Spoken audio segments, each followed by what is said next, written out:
Not everyone gets into Jannah at the same time. Not everyone occupies the same rank. And not everyone is called from the same gate. But everyone who eventually gets in is going to be pleased. And the believer is so driven to Jannah right now that he tries to get in as fast as possible and with the highest place possible. And subhanAllah, that's what a Jannah mindset means. It means that every single minute in this world is an opportunity to proceed quickly and beautifully through the gate of eternity.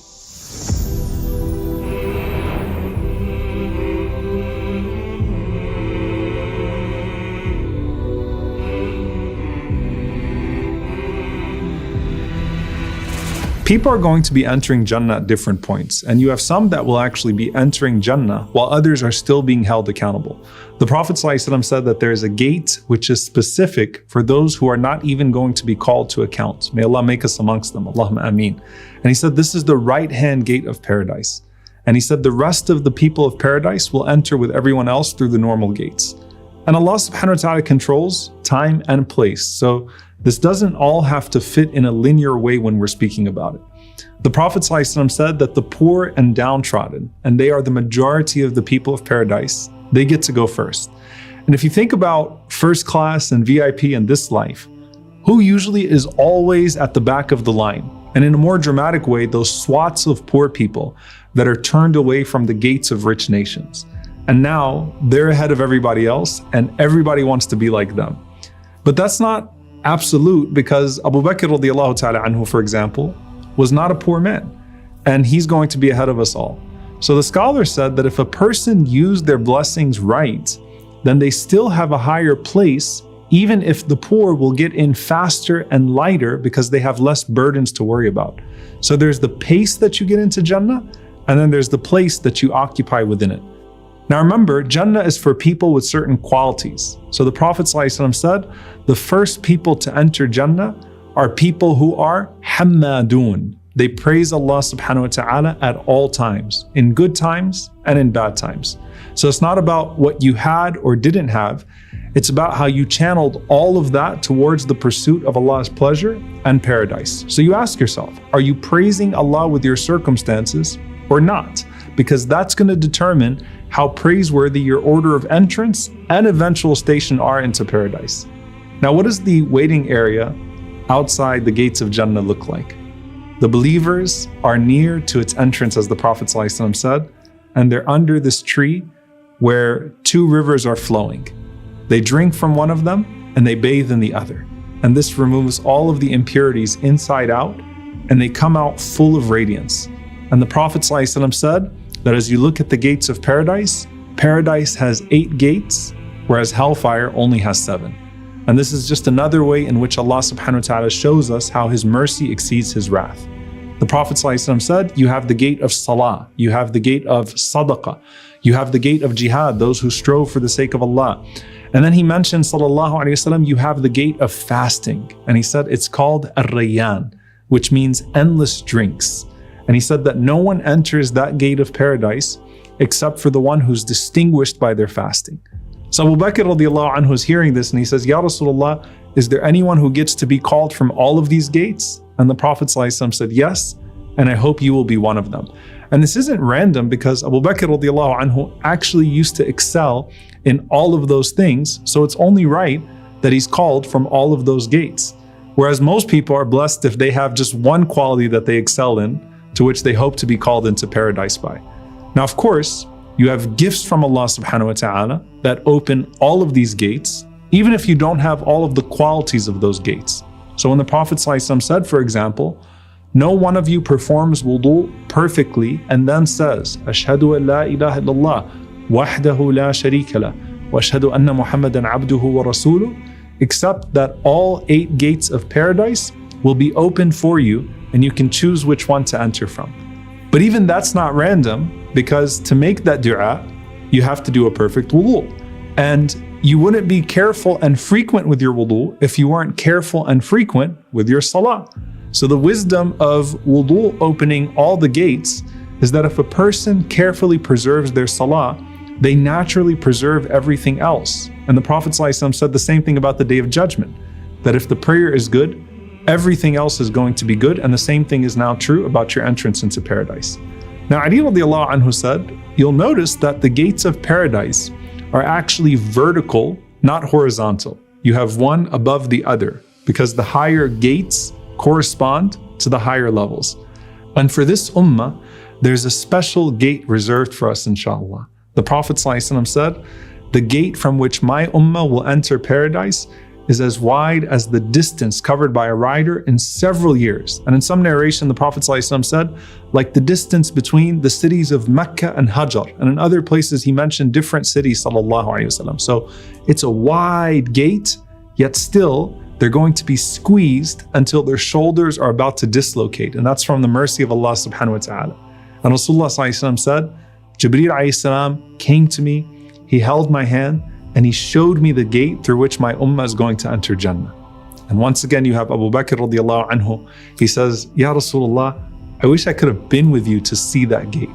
And the Prophet ﷺ said, I'll give you something better. Don't worry, you're going to be the first one to enter through that gate with me.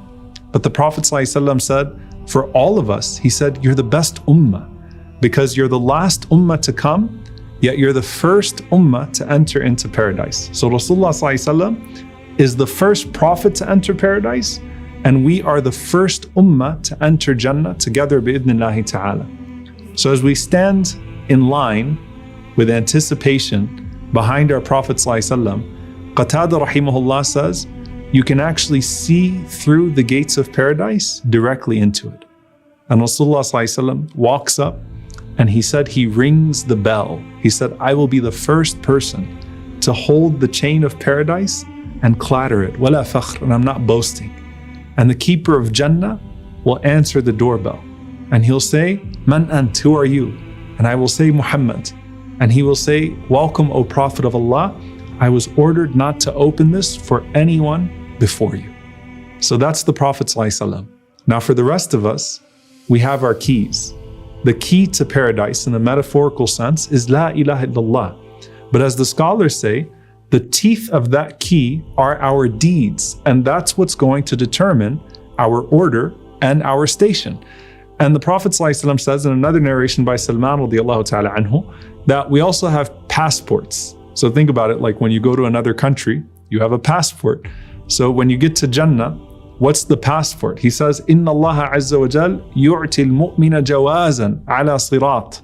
That Allah subhanahu wa ta'ala gives you a passport on the sirat. And it says, Bismillahir Rahmanir Rahim, Hadha al-kitabu min Allah al-Aziz al-Hakim. In the name of Allah, the most compassionate, the most merciful. This is a passport from Allah subhanahu wa ta'ala to this person and this person. Allow this person to enter paradise with all of its loftiness and with its fruits within reach. So you have your keys and you have your passport ready, inshaAllah ta'ala. And then Allah says, Hatta idha ja'uha wa futihat abwabuha. And then they come and its gates are slowly opened. Now Ibn al-Qayyim rahimahullah said, pay attention to the difference between how the people of paradise enter and how the inhabitants of hell enter. Allah says about the inhabitants of hell, Hatta idha ja'uha futihat abwabuha. As soon as they get to it, the gates are suddenly opened and they're thrown into hellfire. But when Allah speaks about the people of paradise, He says, Hatta idha ja'uha wa futihat abwabuha. They get to paradise and then the gates slowly open, revealing the beauty of Jannah, capturing you with every second of its reveal as you marvel at its beauty. And we enter into paradise, zumara, as groups. Why? Because it wouldn't be a celebration otherwise. In this life, as believers, we do Hajj together. We break our fast together. We then celebrate Eid together. We pray in Jama'ah together. So here, every group is walking together with happiness and they're congratulating one another. Whereas the inhabitants of hellfire are actually cursing each other as they're being thrown in. So we're together in groups, lined up, and the Prophet ﷺ and his companions and his family are at the front. And we all enter behind them, just as we followed them in goodness in this life, inshallah. Now for now, if you want to rattle your gate and have the angels call you, the Prophet ﷺ said that verily there is an angel at a gate amongst the gates of paradise.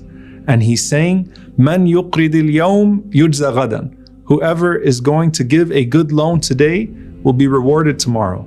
And then an angel from another gate calls out and says, Allahumma a'ti munfiqan khalafa, Allahumma a'ti mumsikan talafa. Oh Allah, give back more to the one who gives and give destruction to the one who withholds.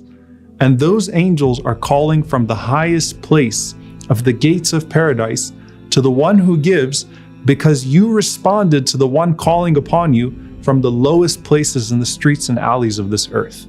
And think about how many times the gates of sadaqah called out to Abu Bakr radiallahu ta'ala anhu while he was alive in this life. So imagine how eager they are for him now in the next life. And ask yourself, how eager do you want them to be for you? Rattle your gate and try to get in line with the first batch. يا أيتها النفس المطمئنة ارجعي إلى ربك راضية مرضية فادخلي في عبادي وادخلي جنتي